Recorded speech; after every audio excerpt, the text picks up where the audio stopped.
किसी के पास दुखी जाता था, संत के पास, वो जाते ही क्रियाएं तो अवश्य बताता था, कहता था चिंता मत कर, सब ठीक हो जाएगा। जब कहीं आराम नहीं होता था तो लास्ट में यही कहता था कि भाई तेरे कर्म में लिख रखा है, ये तो उस प्रारब्ध में लिखा है, ये कट नहीं सकता, ये पाप नाश नहीं हो सकता। और उदाहरण देते थे कि जैसे भगवान विष्णु को नारद जी ने श्राप दिया था, जिसके कारण भगवान विष्णु जी श्री रामचंद्र रूप में जन्म हुआ राजा दशरथ के घर पे, और सारा जीवन अपनी पत्नी के योग में बिताया। फिर दूसरा श्री राम रूप में बाली को मारा था, सुग्रीव के भाई को, उसका भी टिट फॉर टैट यानी अदले का बदला उसने देना पड़ा।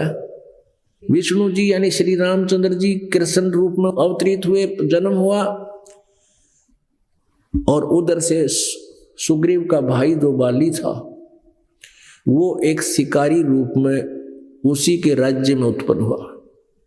अंत में श्री कृष्ण जी एक वृक्ष के नीचे लेटे हुए थे, उनके पैर में पद्म था। शिकारी ने, वो शिकारी शिकार के लिए जंगल में मृग मारने के लिए घूम रहा था। वृक्ष की झुरमटों के अंदर से उसने देखा कि कोई मृग की आंख चमक रही है, हिरण की। उसने सोचा कि सारा दिन घूम लिया हूं, अभी तक कोई दोपहर से होगी है, अभी तक कुछ मिला नहीं, और कहीं मैं इधर से जाऊंगा कहीं भाग ना जावे। उन वृक्ष की झुरमटों में कह, पत्तों में कह तीर मार दिया। श्री कृष्ण जी के पैर में पद्म को मृग की आंख समझ गए, विषाक्त तीर था। श्री कृष्ण जी के वो लग गया, कराने लगा। जब जाकर देखा तो मनुष्य मर गया। तब श्री कृष्ण जी से उसने कहा, भगवान मेरे से गलती होगी, मैंने तो ऐसे ऐसे धोखे से तीर मार दिया। तब श्री कृष्ण जी ने कहा, भाई तेरा दोष नहीं है बालिया। बालिया नाम था उसका, जीमर का, वो धीमर यानी शिकारी का, कि अभी तेरा दोष नहीं है, ये तो तेरा और मेरा कोई पिछला हिसाब था। त्रेता युग में तू सुग्रीव का भाई बाली था, मैं रामचंद्र रूप में था। जब मैंने तुझे वृक्ष की ओट लेकर धोखा देकर मारा था, मैं अपना तेरे को बदला दे चला, अब तू जा यहां से, भाग जा। तो पुण्यात्मा ये उदाहरण दिया करते थे, तो हम संतुष्ट हो जाते वे सचमुच। जब हमारे भगवाना ने भी कर्म भोगने पड़े तो हम भी दुख पा लेंगे, लेकिन आत्मा फिर भी नहीं डटे थी। फिर भी कहीं ना कहीं किसी तीर्थ पे, कोई मंदिर में, मस्जिद में कितना न कितना जरूर जाते ही रहते थे, या किसी और संत के पास चले जाते थे, कुछ राहत मिले। हमें मालूम है कि भगवान की भक्ति इसीलिए करते हैं कि कुछ हमें आने वाली आपदाएं टले। पुण्यात्माओं, किसी के पैर में कांटा लगा हो और उसके किसी से पूछे कि मुझे पैर में पीड़ा हो रही है, वो व्यक्ति ये तो बता दे कि तेरे पैर में कांटा लगा है जिस कारण से तुझे पीड़ा हो रही है, और उसके पास उसको निकालने के साधन है नहीं, औजार नहीं है कांटा निकालने के, और वो ये कहे कि जूते पहन ले कहीं आगे और कांटा ना लग जा।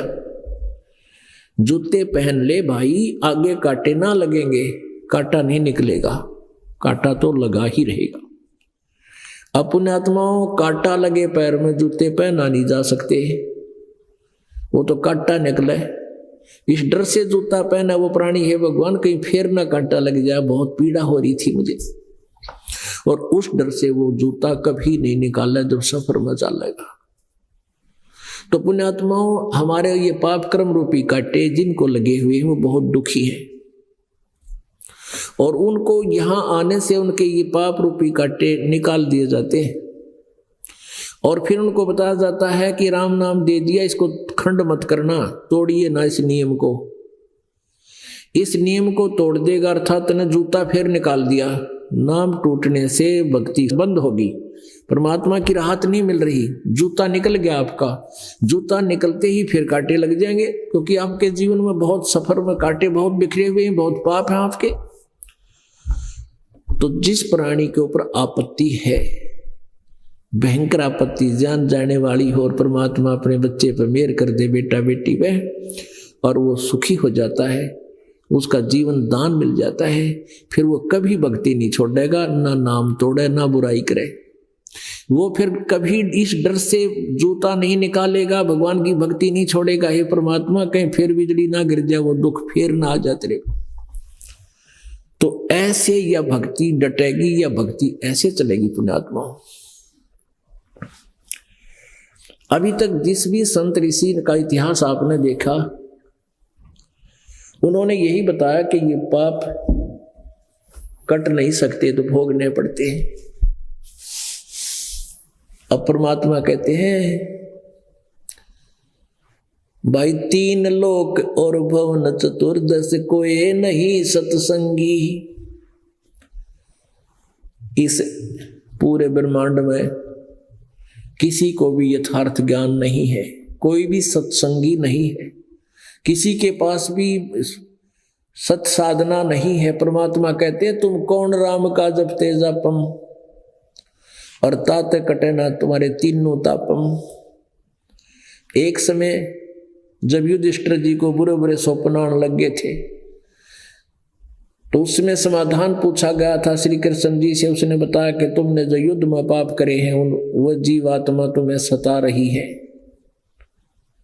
युद्ध में जो हिंसा की थी, मनुष्य मारे थे, वो आत्माएं तुम्हें, वो प्रेत आत्माएं सता रही हैं। उसके लिए एक बहुत बड़ा यज्ञ करो। बहुत समाधान बताया, करोड़ों रुपया लगा, लेकिन वो भी ना होया जब तक परम पिता परमात्मा कबीर परमेश्वर सत भक्ति करने वाले वो भगवान वहां नहीं पहुंच गए। कबीर जी सुदर्शन रूप में, तब वो शंख बजा, युद्धर्शन को वह प्रेत आत्माओं की पीड़ा बंद हुई।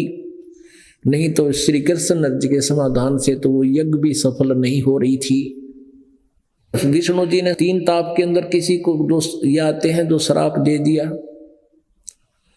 किसी ने श्राप दे दिया, देवता रुष्ट हो गया, को पत्थर प्रेत आत्मा सता रही है, या कोई सांप लड़ जा, कोई और जहरीला जानवर काट दे, तो वो परमात्मा की कृपा से वो भी असर नहीं हुआ करती जिनकी भक्ति सच्ची चल रही है।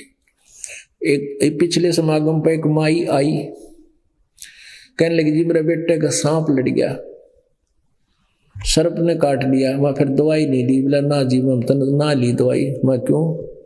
दवाई लेनी चाहिए बेबी, चलो परमात्मा की दुआ भी और दवा भी दोनों काम जल्दी कराया करें। ने बोली अमनत ना लिया, भगवान से बड़ा कौन है, आपसे बड़ा कौन वैद्य है। मैंने सोची अब मारेगी छोरे ने, मैं कद लड़ा था वो, अब 4था दिन है, इतनी ठीक है। बोला ठीक है। तो पुण्यात्माओं इस तरह हमारा भी दिल मजबूत होता है परमात्मा, क्योंकि हमने थोड़ी सी ये चिंता बन जाती है कि इनका दृढ़ विश्वास ना हो और भक्ति ठीक ना हो तो दाव लग जाता है काल का। इसलिए हम जोर देते हैं कि दवाई जरूर लेना आप जा करके, कोई दवा फिर जल्दी काम करेगी पामाल की जो सत भक्ति और वह कमाई साथ है। तो कहने लगी ना जी मैं फिर क्यों चिंता कर, 3 दिन हो गए थे, अब डोंट वरी बेटी, साथ है भगवान। तो ऐसे कहते हैं परमात्मा कि तुम कौन राम का जपते जापम और ताते कटे ना तुम्हारे तीनों तापम। तुम किन भगवानों की भक्ति करते हो जिससे तुम्हारे 3 ताप भी नष्ट नहीं होते। मोक्ष तो बहुत दूर की बात है।